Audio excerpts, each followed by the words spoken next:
This was, in your own words, completely life-changing, going to see that, going to visit that and see what work, thank goodness, is being done to help these kids. Yeah, I didn't really know what I was walking into, but I think anybody who would have gone and spent time with these children and heard their stories would have found it hard not to have their heart wrenched open.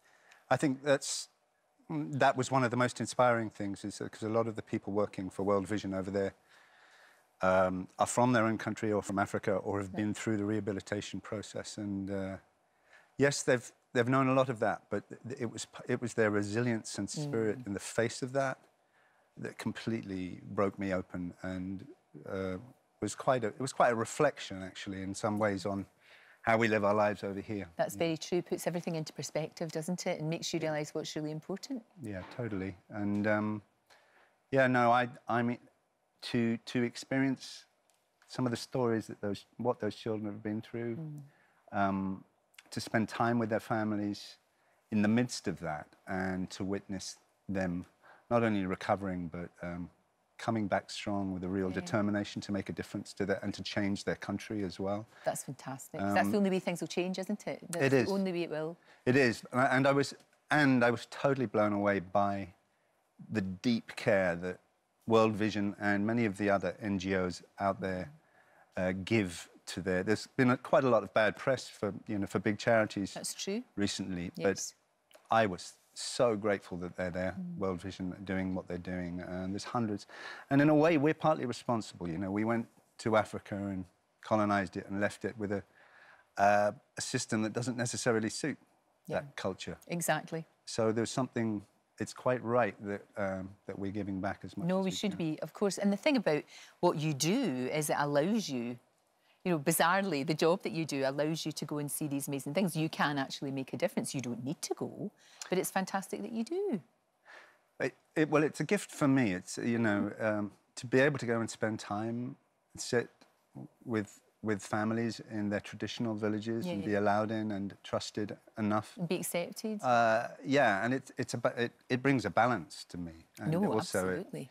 It makes use of what sometimes the whole fame thing can be quite vacuous and mean nothing, but this, it's, so yeah, I'm very grateful. No, it makes perfect sense. I bet you wish you had a fiver to give to World Vision for every single time people ask you what's going on in Game of Thrones. Wouldn't that be a nice fundraising way? Just pretend, just say, yeah, I'll tell you everything, and then don't tell them anything at all. But you must get that 20, 30, 40, 50 times a day.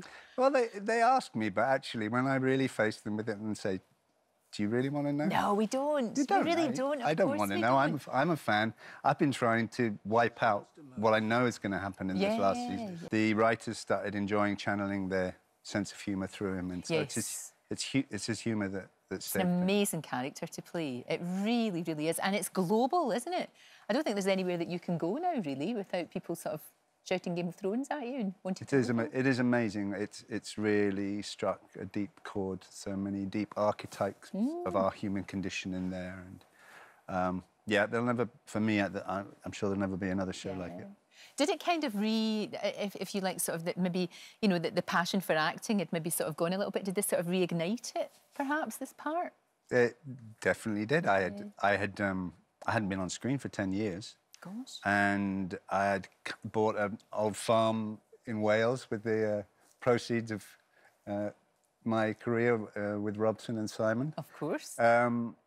And I thought maybe I won't go back. And nothing was being put in front of me that really excited me. But then I spent all the money renovating the buildings, and I was like, uh-oh. And then that came along, and wow, it was perfect timing. It just all worked. Yeah, and it was amazing because I got to go back, and then I got Ripper Street, and they were both in Ireland, and I'd wanted I've got ancestry from Ireland, my grandfather, and so to spend time also over there. Just all worked. Now you mentioned Simon, Mr. Simon Cowell. He has just recently decided to be a vegan. Do you have any advice for him? I've just heard that.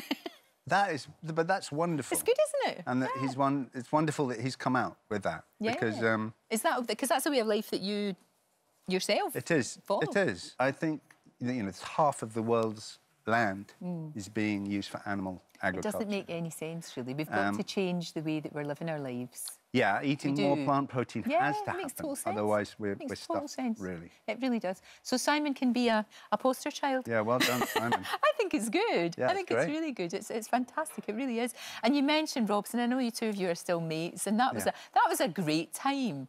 I mean, nobody can take that away from you. #1 singles and all of that. No, it's actually become, because I think in a way, we both kind of run away from it a bit straight after it, because it wasn't necessarily the street cred cool thing to do.